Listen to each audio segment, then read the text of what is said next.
The rocket that comes back. Why it took us 60 years to learn how to land. For 60 years, every rocket ever built was destroyed after a single flight. The engines that could bring one back existed by 1965. What did not exist was the mathematics to land it. This is the story of a problem that was never about fire. Chapter 1. The tyranny of the equation.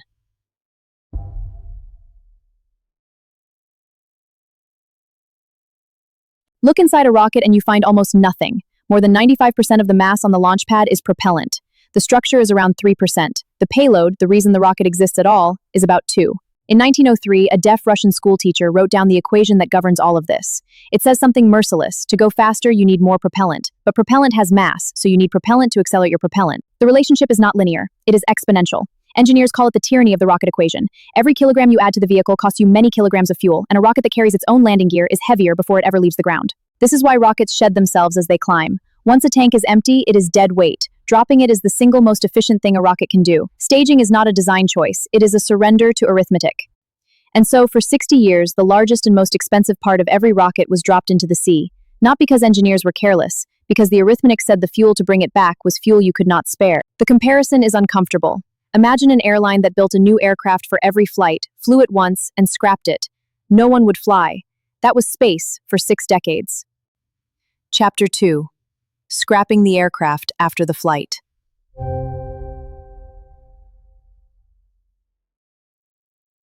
One vehicle promised to solve it.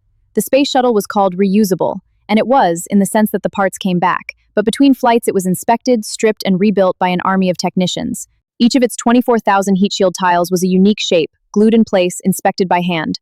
Refurbishment took months. In the end, a shuttle flight cost more than the expendable rockets it was built to replace. This is the distinction almost everyone misses. Reusable is not the goal. Rapidly reusable is. A vehicle you can recover, but must rebuild, saves nothing. The prize is turning it around like an aircraft. In 1993, in the New Mexico desert, a small conical vehicle called the Delta Clipper took off, hovered, moved sideways, and landed on its own legs. It proved the concept. Then it toppled over, burned, and the funding stopped. 2 decades later, a company in Texas bolted legs onto a rocket stage and began flying it up and down over a cattle field. They called it Grasshopper. It never went to space. It was learning to stand still. The first attempts failed. A stage ran out of hydraulic fluid for its fins. Another landed too hard. One toppled at the last second and exploded on the deck. Each failure was filmed, published, and studied. Chapter 3. What returns and what does not.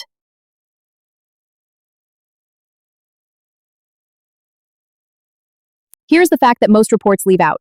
The Falcon 9 is not reusable. It is partly reusable. The first stage comes back, the fairings are fished out of the sea. The second stage is destroyed on every single flight, without exception. The first stage separates at roughly 2 kilometers per second, 70 kilometers up. It is fast, but it is not in orbit.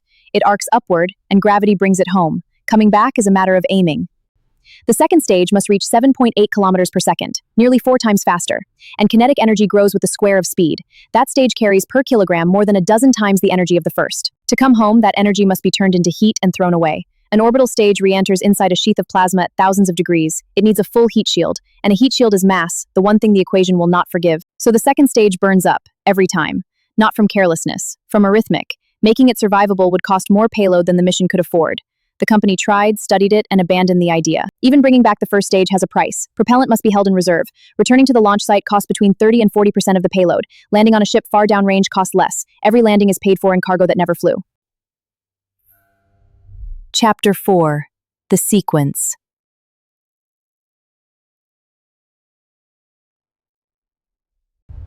The sequence begins. At stage separation, the booster is above most of the atmosphere, traveling sideways at 2 kilometers per second and entirely alone.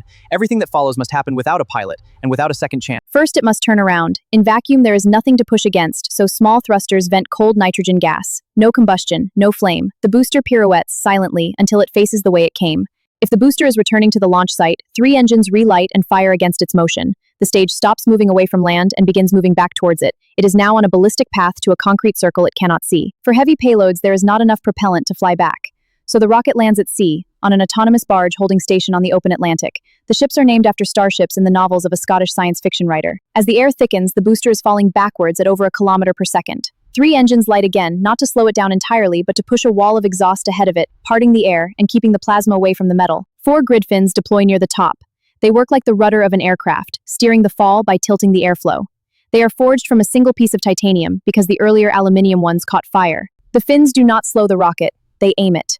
Almost all of the braking is done by the atmosphere itself, free of charge. The engines are saved for the last 20 seconds, when the atmosphere has nothing left to give. The legs unfold seconds before touchdown, driven by high-pressure helium.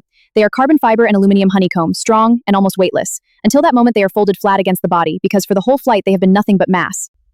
Chapter 5. One attempt only.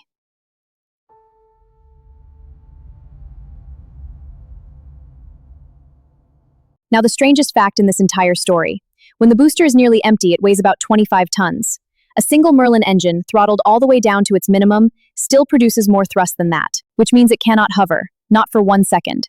If it lights the engine and does not descend, it climbs. There is no throttle setting at which the Falcon 9 simply hangs in the air. It is physically incapable of hesitation, so it has exactly one option. Ignite the engine at precisely the right instant so that velocity reaches zero at the same moment altitude reaches zero, not a meter above, not a meter below. Engineers call it the hover slam. The other name is the suicide burn. Light the engine 1 second early, and the rocket stops in mid-air, runs out of upward push, and falls. 1 second late, and it arrives at the ground still moving. There is no margin. There is one solution, and it must be found while falling. And at sea, the target itself is moving. The deck rises and falls with the swell. The rocket must solve for a landing point that will not stop shifting until the instant it arrives. No human is fast enough. No human is even in the loop. Everything you have just watched is decided, thousands of times per second, by a computer no more powerful than a mid-range laptop. Chapter 6. The algorithm nobody sees.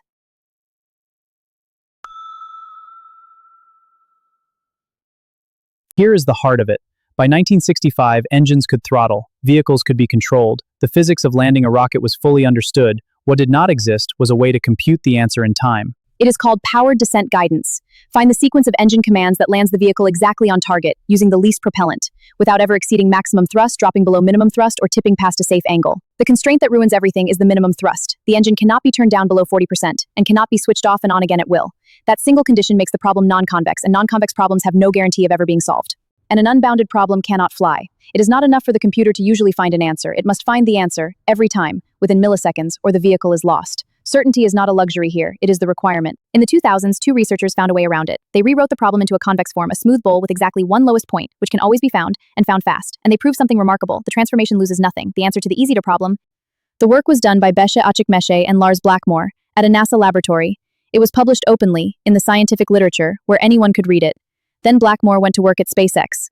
In 2012, the algorithm was flown on a small test rocket in the Mojave Desert. Mid-flight, it was told to divert to a different landing site. It recalculated the optimal trajectory in the air and landed on the new target. So when you watch a booster settle onto a landing pad, you are not watching a triumph of propulsion. The engines are old technology. You are watching a convex optimization problem being solved in real time 40 times a second by a machine falling out of the sky.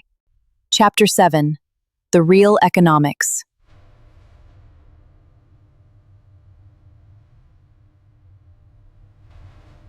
On the 21st of December 2015, a Falcon 9 first stage delivered 11 satellites to orbit, turned around, flew back, and landed upright on a concrete pad in Florida. 4 months later, one landed on a ship at sea. But landing is not reuse. It took 15 more months before a recovered booster flew a second time, in March 2017. The soot was left on the metal. Today, individual boosters have flown more than 20 missions each. Now the honest numbers. The booster is roughly 60% of the vehicle's cost. But the second stage is still thrown away, the fairings must be fished out of the ocean, and the recovery fleet is not free. The saving per flight is real, but is closer to a third or a half than to the tenfold figure often quoted. The deeper advantage is not price, it is frequency. A fleet of boosters that returns can fly again in weeks, then in days. One company now launches more mass into orbit than the rest of the world combined. This is what made satellite constellations of thousands of spacecraft possible. When launch becomes routine, missions that were unthinkable become merely expensive. Cheap access does not just lower a cost, it changes what people imagine building. It carries costs that are not financial. A single private company now controls a large share of humanity's access to orbit. Astronomers watch their images crossed by satellite trails. Low Earth orbit filling, these are not engineering problems, and they do not. Chapter 8. Steel, methane, and two arms.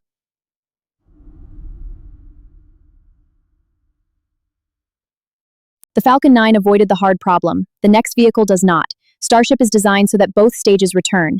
It stands 121 meters tall and produces roughly twice the thrust of the Saturn V. It is built of stainless steel. This sounds like a step backwards. Steel is heavier than carbon fiber. But steel keeps its strength when it is red hot, it does not turn brittle at cryogenic temperatures, and it costs a small fraction as much. Sometimes the heavier material is the lighter decision. Its engines burn liquid methane. Methane leaves less residue in the chamber, which matters when you intend to fly again next week. And methane can be manufactured on Mars from atmospheric carbon dioxide and water ice. The choice of fuel is an argument about the return journey. And it has no landing legs. Instead, the launch tower has 2 arms. The booster flies back and is caught in midair, hanging from 2 small pins on its side. Legs are mass that must be carried to the edge of space. If the ground can hold the structure, the rocket does not have to. The upper stage re-enters lying on its side, belly first, like a skydiver, presenting the largest possible surface to the air and letting the atmosphere do the braking. 4 flaps twist to hold it steady. It is falling, not flying. Then, a kilometer from the ground, it flips upright and lights its engines. But in free fall, the propellant floats away from the pumps, so the fuel for that last burn comes from small header tanks in the nose, where the tumbling cannot reach it. At separation, the upper stage lights its engines while still attached, blasting through a vented ring. It looks like a failure. It is deliberate, it is borrowed from Soviet practice, and it recovers around 10% of performance. And there is a step no one has ever performed. To reach the moon, a starship must be refueled in orbit by other starships, perhaps 15 of them. Transferring cryogenic propellant between spacecraft had never been done at scale. It is assumed. It is not proven. Chapter 9.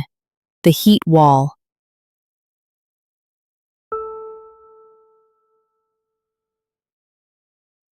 The booster catch works. The ship's return does not yet. Its heat shield is thousands of hexagonal ceramic tiles pinned mechanically to the steel. They crack. They fall off. This is the same problem that destroyed a space shuttle, and it is still unsolved. So they break it on purpose. On the 12th flight in May 2026, a single tile was deliberately removed before launch to measure how its neighbors behave without it. Others were painted white to be photographed from orbit. Failure scheduled in advance is the method.